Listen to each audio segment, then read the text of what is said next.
listening to The Revenue Engine with Michael Pacheco, a veteran CMO who has driven over $10 billion in revenue in the past decade with strategic marketing and customer-centric leadership. Join your host as he transforms marketing departments from cost centers into profit centers. Prepare to shift your marketing into high gear and drive unprecedented growth. Imagine having a product that could change lives, but nobody remembers your brand. Nobody remembers your product that can change the lives. Nobody remembers you. It's exactly where this health tech company started, and here is how they turned things around. There was this health tech company that made a pretty amazing product. Let's call it a wearable device that helps people track their health in real time. The problem is that nobody could remember the brand. They had a great product, and they were getting just lost in the noise of the market. General noise, right? There's lots of wearables out there.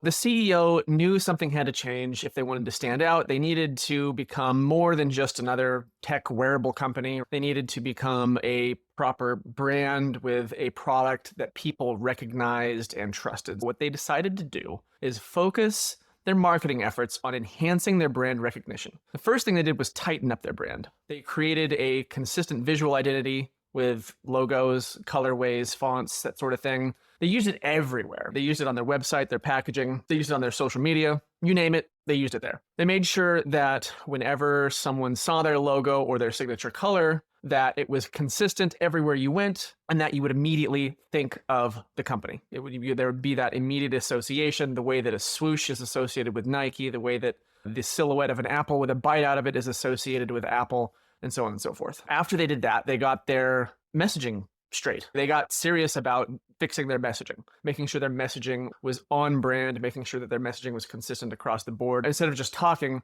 about a few features of the product, what they started to do is tell stories. They shared real life stories about people who use the product, about how those lives were affected, about the results that people saw from using the product.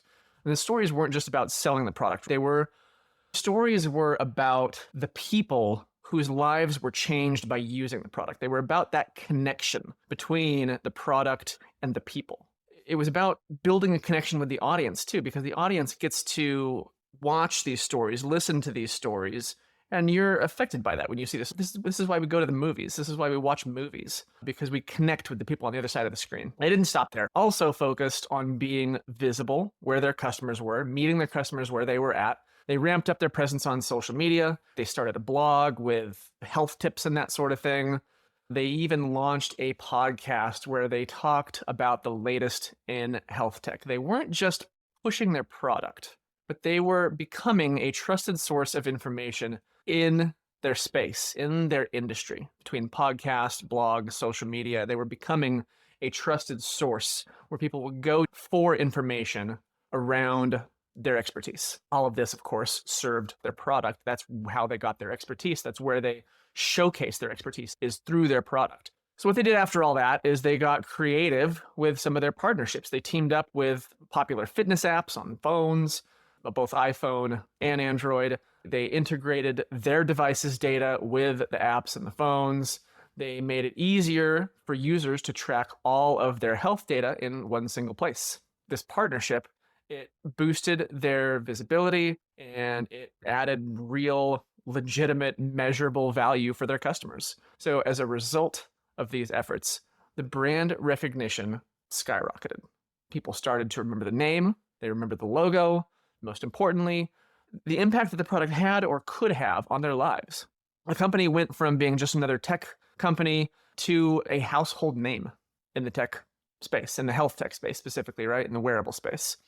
With that, let's talk about some of the things that they did and what we can take away from that. Number one, consistent visual identity. The company made sure that their brand was instantly recognizable. They tightened up their visual identity. They used it consistently across all channels. And number two, they did storytelling, right? They didn't just talk about the product. They told stories that connected with people, that connected their current users with the would-be users, with their prospects.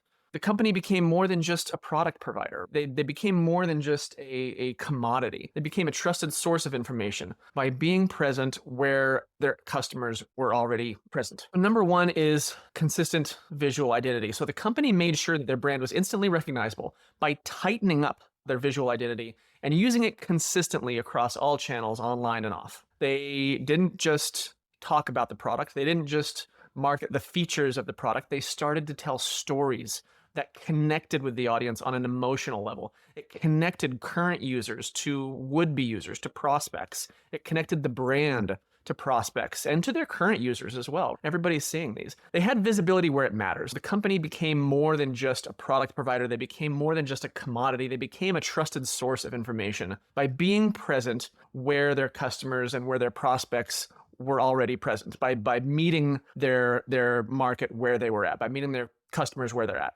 by meeting their prospects where they're at. And finally, they partnered with well-known fitness apps. They partnered with apps that were already present and widely in use and widely downloaded on both iOS and Android, which not only increased their visibility, but it also opened up their product to new potential customers, to new prospects, right? And it added real measurable value to their current customers who were already using it. Are you dreaming of digital domination?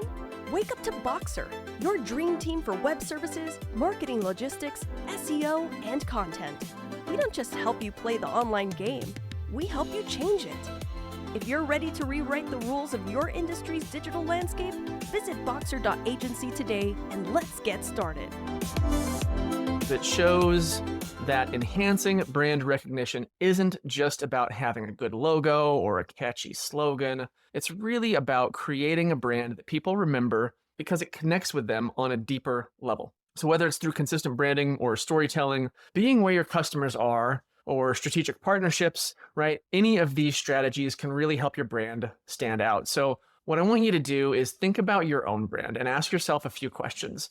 Is your visual identity consistent across the board? Are you telling stories that resonate with your audience? Are you visible where your customers spend their time? Asking yourself these questions can help you develop a brand recognition strategy that really makes your brand unforgettable.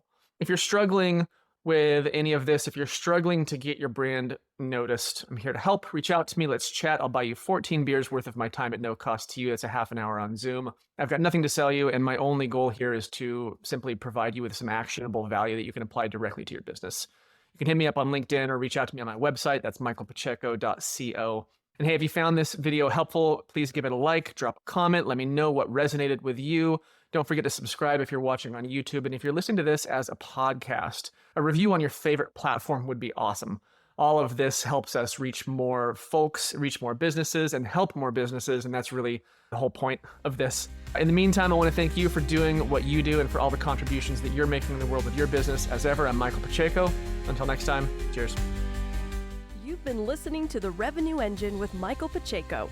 For inquiries into market leadership, tailored strategies, or personalized consulting, visit michaelpacheco.co.